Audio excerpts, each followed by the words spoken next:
Festival നാടക കൂട്ടായ്മയുടെ ആഭിമുഖ്യത്തിൽ നാടകാചാര്യൻ കെ.ടി. മുഹമ്മദ് അനുസ്മരണം സംഘടിപ്പിച്ചു. പരിപാടി പ്രശസ്ത സാഹിത്യകാരൻ വി.ആർ. സുധീഷ് ഉദ്ഘാടനം ചെയ്തു. ഇത്രയും നല്ല വെളിച്ചെണ്ണ ഇപ്പോൾ നിങ്ങൾക്ക് വിപണിയിൽ ലഭിക്കുകയില്ല. സർവീസ് സഹകരണ ബാങ്ക് സംരംഭം. നാടകാചാര്യൻ കെ.ടി. മുഹമ്മദ് അനുസ്മരണം ഫെസ്റ്റിവൽ നാടക കൂട്ടായ്മയുടെ ആഭിമുഖ്യത്തിൽ സംഘടിപ്പിച്ചു. വടകര ഗ്രീൻ പാലസ് ഓഡിറ്റോറിയത്തിൽ വെച്ച് നടന്ന പരിപാടി പ്രശസ്ത സാഹിത്യകാരൻ വി.ആർ. സുധീഷ് ഉദ്ഘാടനം ചെയ്തു. അവിടെയാണ് കലിംഗ തിയേറ്റേഴ്സിൻ്റെ ഓഫീസ് ഉള്ളത്. അവസാന കാലത്താണ് ഈ നേരത്തെ സുഗണേഷ് പറഞ്ഞ ഈ നാടകങ്ങളൊക്കെ പുനരവതരണം നടത്തിയത്. ഇപ്പോൾ വൈകിട്ട് ഈ കലിംഗ തിയേറ്റേഴ്സിൽ ചെന്നിരിക്കും. വലിയൊരു അനുഭവമാണ്. പണ്ട് കണ്ട നാടകം, പണ്ട് നാടകമല്ല കണ്ടത്, പണ്ട് സിനിമയാണ് കണ്ടത്.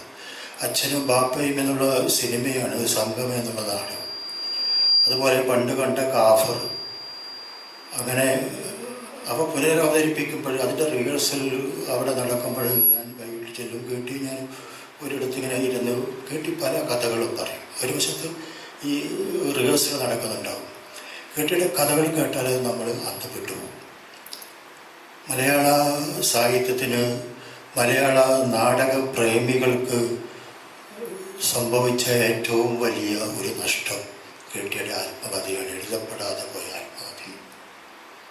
എന്തുമാത്രം ജീവിതാനുഭവങ്ങളുള്ളൊരു മനുഷ്യനാണ്. അത് ഇങ്ങനെ പറഞ്ഞു തീർക്കും. അപ്പോൾ ഞാൻ കേട്ടിയോട് പറയാൻ കേട്ടി ഇത് നമുക്ക് ഉടനെ എഴുതണം. MTയോട് ഞാൻ പോയിട്ട് പറയും. അന്ന് തിക്കോടിൻ്റെ അരങ്ങ് കാണാത്ത നടനൊക്കെ വന്ന് കഴിഞ്ഞിട്ട് ആത്മകഥ എഴുതാൻ ആളില്ലാതെ MT ഒരാളെ അന്വേഷിക്കുന്നൊരു കാലമാണ്. അത് നമുക്ക് നോക്കാമെന്ന് പറഞ്ഞ് മുന്നോട്ട് പോകുക. അന്ന് ഈ മാധവൻ കുന്നത്തറയൊക്കെയാണ് പുള്ളിയുടെ പുള്ളി. ഒരു ദിവസം ഈ മാധവട്ടം പറഞ്ഞു ഞാനിരുന്ന് എഴുതാം, കെട്ടി പറഞ്ഞാൽ മതി. അങ്ങനെയൊക്കെ സമ്മതിച്ചതാണ്, പക്ഷെ നടന്നില്ല. പപ്പൻ നരിപ്പറ്റ അധ്യക്ഷത വഹിച്ച പരിപാടിയിൽ T.K. വിജയരാഘവൻ മുഖ്യപ്രഭാഷണവും വീരാൻകുട്ടി അനുസ്മരണ പ്രഭാഷണവും നടത്തി. മണലിൽ മോഹനൻ, പ്രേംകുമാർ വടകര, പ്രേമൻ മേലടി എന്നിവർ സംസാരിച്ചു. സുഗുണേഷ് കുറ്റിയിൽ സ്വാഗതവും റസാഖ് കല്ലേരി നന്ദിയും പറഞ്ഞു. News bureau, media Vadakara.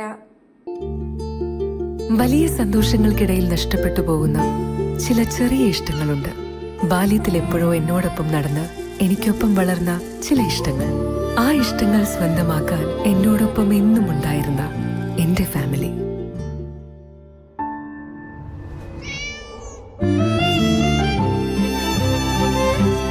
എന്റെ ഇഷ്ടങ്ങൾ എന്റെ ഫാമിലിക്ക് അറിയാം.